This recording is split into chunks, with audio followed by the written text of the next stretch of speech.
ಗದಗ ಜಿಲ್ಲೆಯ ಶಿಗ್ಲಿ ಗ್ರಾಮದ ರೈತ ರಾಮಣ್ಣ ತಳವಾರ ಅವರು ಬೆಳೆದಿದ್ದ 4 ಎಕರೆ ಮೆಣಸಿನಕಾಯಿ ಬೆಳೆಗೆ ನಿಗದಿತ ಬೆಲೆ ಸಿಗದ ಕಾರಣ ತೀವ್ರ ಸಂಕಷ್ಟಕ್ಕೆ ಸಿಲುಕಿದ್ದು, ಹಲವು ತಿಂಗಳ ಪರಿಶ್ರಮದಿಂದ ಬೆಳೆದಿದ್ದ ಮೆಣಸಿನಕಾಯಿ ಬೆಲೆ ಮಾರುಕಟ್ಟೆ ಕುಸಿತದಿಂದ ನಷ್ಟಕ್ಕೆ ಗುರಿಯಾಗಿದೆ ಎಂದು ರೈತರು ಆಕ್ರೋಶ ವ್ಯಕ್ತಪಡಿಸಿ ಇಡೀ ಬೆಳೆದು ನಿಂತ ಬೆಳೆಯನ್ನೇ ಟ್ರ್ಯಾಕ್ಟರ್ ಮೂಲಕ ಹರಗಿ ನಾಶಪಡಿಸಿದ್ದಾರೆ.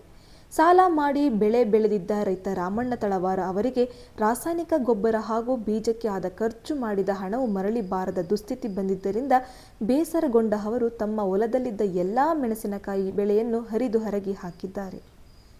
ಈ ಘಟನೆ ರೈತರ ಸಂಕಷ್ಟದ ನೈಜ ಚಿತ್ರಣವಾಗಿದ್ದು, ಸರ್ಕಾರ ತಕ್ಷಣ ರೈತರ ಸಮಸ್ಯೆಗೆ ಸ್ಪಂದಿಸಿ ಸೂಕ್ತ ಬೆಂಬಲ ಬೆಲೆ ಹಾಗೂ ಪರಿಹಾರ ನೀಡಬೇಕು ಎಂದು ಸ್ಥಳೀಯರು ಒತ್ತಾಯಿಸಿದ್ದಾರೆ.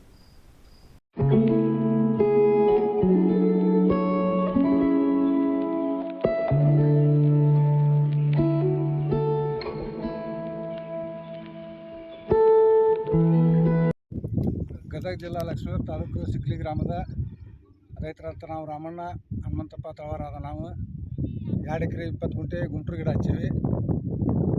ಒಂದು ನಾನು ಕಾಯಿ ಇನ್ನೂ ಹರಿದಿಲ್ಲ. ನಾವು ಕಾಯಿ ರೇಟ್ ನೋಡಿದ್ರೆ ಕ್ವಿಂಟಲ್ಗೆ 700-800 ರೂಪಾಯಿ ಹಸೆಕಾಯಿ ಕ್ವಿಂಟಲ್ ಮಾರ ಆಗ್ತೈತಿ.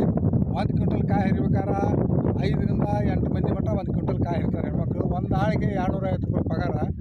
ಅವ್ರಿಗೆ ಗಾಡಿ ಚಾರ್ಜ್ ಹೊಲಕ್ಕೆ ಕರ್ಕೊಂಬರೋಕ್ಕೆ 200 ರೂಪಾಯಿ ಆಟೋ, ಹೊಳ್ಳಿ ಮನೆಗೆ ಬಿಡೋಕ್ಕೆ 200 ರೂಪಾಯಿ ಆಟೋ. ಈಗ 1 ಕ್ವಿಂಟಲ್ ಕಾಯಿ ಹರಿಯೋಕೆ ನಮಗೆ ಕಡಿಮೆ ಅಂದ್ರೂ 1800 ರೂಪಾಯಿ ಮಟ್ಟ ಆಳಿನ ಖರ್ಚು, ಗಾಡಿ ಖರ್ಚು ಬರೀ ಹರಿಯೋಕೆ ಬರ್ತೈತಿ. ಇಲ್ಲಿ ನಾವು ಹರಿದು ಇದನ್ನು ಮಾರ್ಕೆಟಿಗೆ ಮಾರಕ್ಕೆ ಹೋದ್ರೆ 700-800 ರೂಪಾಯಿ ಕ್ವಿಂಟಲ್ ಇದನ್ನು ಹರಾಜು ಹಾಕೊಳ್ರಿ. 700 ರೂಪಾಯಿಂದ 800 ರೂಪಾಯಿ ಒಂದು ಕ್ವಿಂಟಲ್ ಹಸೆಕಾಯಿ ತೊಗೊಂಡ್ರೆ ಅದಕ್ಕೆ 100ಕ್ಕೆ 10 ರೂಪಾಯಿ ದಲಾಲಿ ಐತಿ. ಇವನ್ನೆಲ್ಲ ತೆಗೆದು ಏನಾಗೈತೆ ಅಂದ್ರೆ ನಮಗೆ ಇವತ್ತು ನಾವು ಖರ್ಚು ಮಾಡಿದ್ದಲ್ಲ, ಈಗ ಬರೀ ಹರಿದಿದ್ದ ಆಳಿನ ಪಗಾರ ಬರಲಾರ್ದಂಗೆ ಆಗೈತಿ. ಈಗ ನಾವು ಹಸೆಕಾಯಿ ನೋಡಿದ್ರೆ ಒಂದು ಹರಿದಿಲ್ಲ. ಇಲ್ಲಿ ನನ್ನ ಕೈಯಾಗ ಗಿಡ ಅದಾವು ಎಲ್ಲ ಐತಿ. ಓಟ್ ಹೊಲ ನಾವು ಹರಿ ಆರ್ಸಕೈತಿ, ದುಂಡುಗೆ ಹಾಕೈತಿ. ಈ ದುಂಡುಗೆ ಹರಗಕ್ಕೆ ಆರ್ಸಕ್ಕೆ ಇದಕ್ಕೆ ನಮಗೆ ಎಕರೆಗೆ 3-4 ಸಾವಿರ ರೂಪಾಯಿ ಖರ್ಚು ಬರತೈತಿ. ಇದಿಷ್ಟ ಮಾಡಿದ ಖರ್ಚಂತೂ ಒಂದು ಎಕರೆಗೆ 1 ಲಕ್ಷದಿಂದ 1.5 ಲಕ್ಷ ರೂಪಾಯಿ ಖರ್ಚು ಬಂದೈತಿ. ಈಗ 2 ಎಕರೆ 15 ಗುಂಟೆ ಅಂದ್ರೆ ನಮ್ದು 2.5 ಲಕ್ಷ ರೂಪಾಯಿ ತನಕ ಖರ್ಚು ಬಂದೈತಿ.